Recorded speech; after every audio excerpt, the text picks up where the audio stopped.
Hey, what's up everyone? Welcome back to AML Films. We out here in the middle of the struggle with our brothers and sisters. And you know, they're just gonna educate people and let them know what it's like to be an addict. So that way you won't judge them, because nobody woke up one day and decided they wanna be out here on the streets, you know, doing drugs. It's something that led them down this road. So this is why we do these videos, to educate. I met a very nice lady while out here in Kensington. What's your name, dear? Wendy. Nice to meet you, Wendy. Me too. How old are you? 43. Okay, 43. Where are you from originally? I was born in Suitland, Maryland, Washington, D.C. Okay. All right, so what was it like for you growing up out there, the good and the bad? Well, my mom was an addict, so I grew up in kind of similar, almost exactly what I'm doing now is what I grew up in. I'm so sorry. You grew up with your dad also? No, my dad wasn't around, but I did go live with my dad later on in life, but he was abusive, he was an alcoholic. So I didn't have really good parents. All right. Childhood definitely affects your adulthood. I tell people that all the time. So let's go in high school and middle school, Wendy. What type of student were you? I think I was an angry child. I would ditch school a lot, and I would get in trouble all the time. And then when I was like 8th grade, when I finally went to live with my dad, because my mom didn't want to deal with me anymore, my dad took me out of school. So I didn't go back to school. What was the highest level of education you completed? 8th. What did you do after dropping out in the 8th?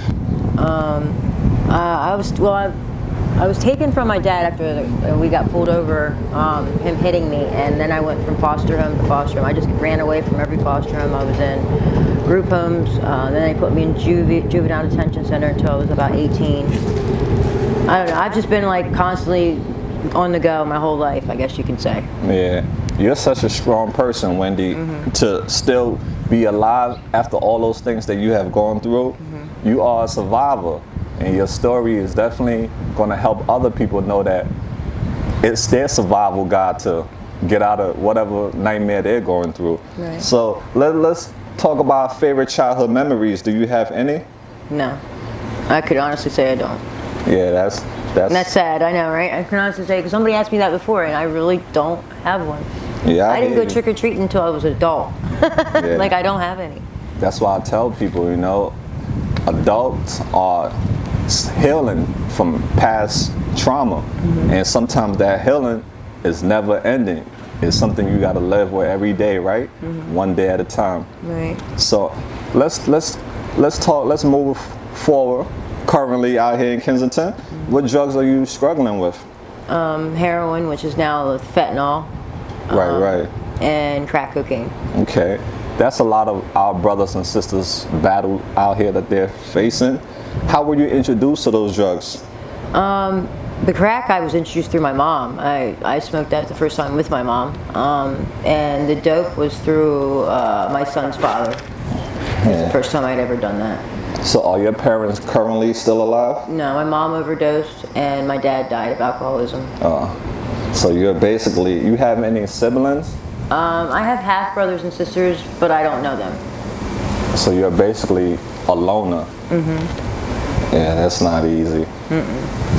So let's talk about the first time you tried heroin. Did you snort, smoke, or shoot?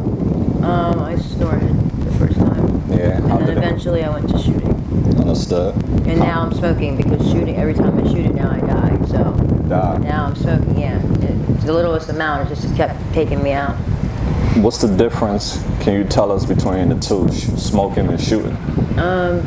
I really don't know how to answer it, but smoking, for some reason, it doesn't kill me. The shooting, I think, is more potent, I guess. You get it more. I don't really know how to explain it, to be honest. Okay. I just know that when I shoot it anymore, I die. My body can't take it. Like, once I get clean and I take it all out of me, and then I try to put the littlest amount in, it takes me out. And they're putting this, like, tranquilizers and all kinds of different things that we don't even know they're putting in it now, so it's getting worse and worse. Are you afraid of dying? Honestly, I think that I am. I feel like I have some hope. However, every time I try to get clean, I still do the same thing all over again. And yes, I'm afraid of dying, but I feel like I always said this, and I know it sounds sad to say it, if I ever did die, I'd want to die on dope, because you don't have any pain. You just fall asleep. Understood. You become numb to the lifestyle after a while. How long have you been down here now? How many months or years? I was out here for maybe about 2 years, and then I just got clean in March. I was 75 pounds when I went in, and then I just got I went in March, 75 pounds, 4 or 5 months clean, and then I just relapsed about 2 months ago. Again.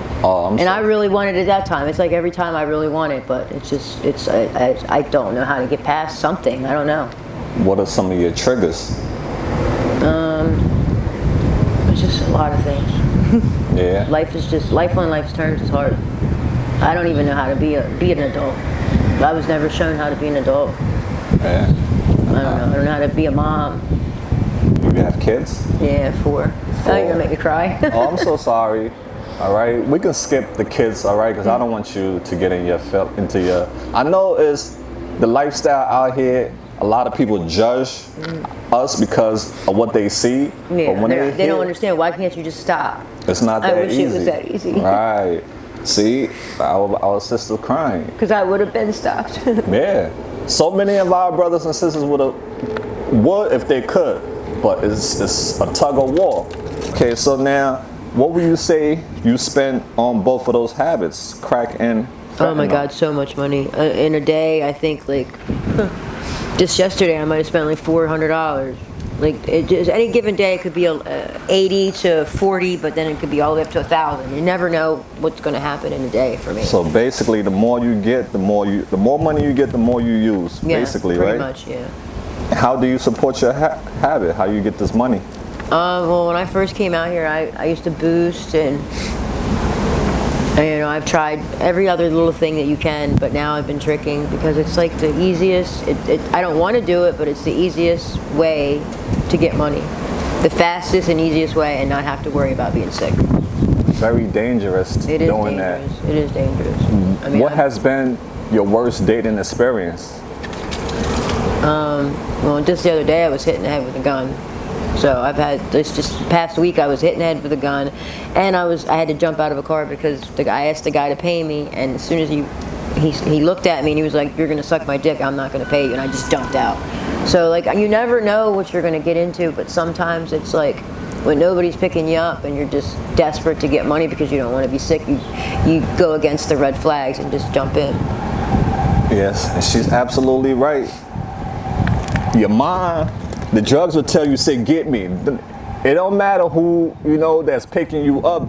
The main thing is not being sick because that withdrawal is no joke. No, it's terrible. And that's what a lot of our brothers and sisters continue to, use because of that sickness. Yeah, now it's getting to the point where like the smoking, you get this like really bad, I think it's from the trank, you get this bad diarrhea. Like as soon as you get the chills and you get diarrhea, well, I'll just be walking and it'll just pour out of me.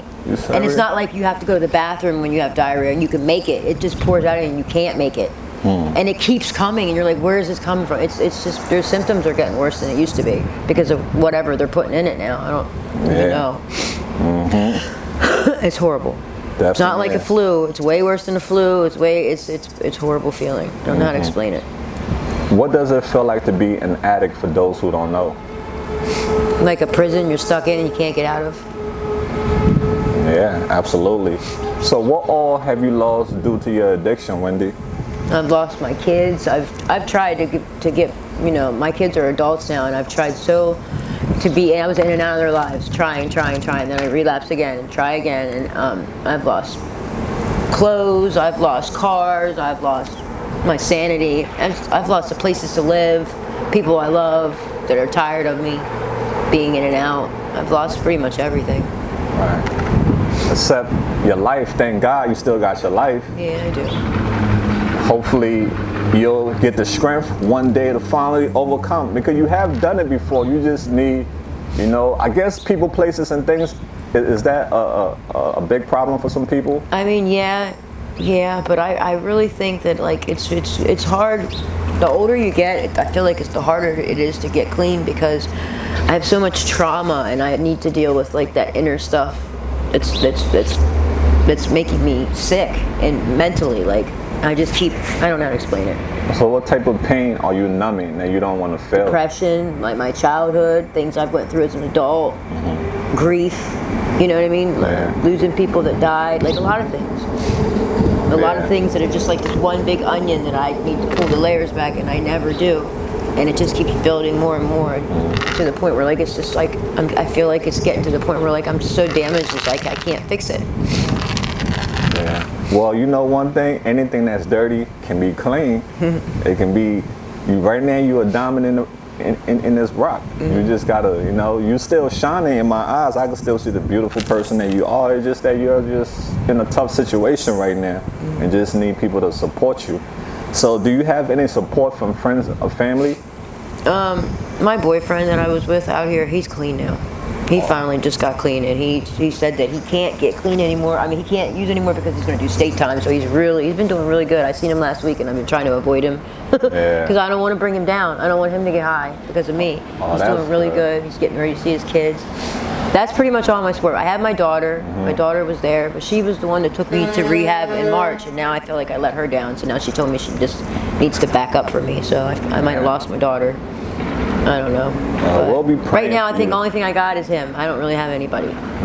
I've pushed everybody away and burned many bridges. Yeah, I hear you. People think I'm a lost cause too, I guess. You know, you're never a lost cause.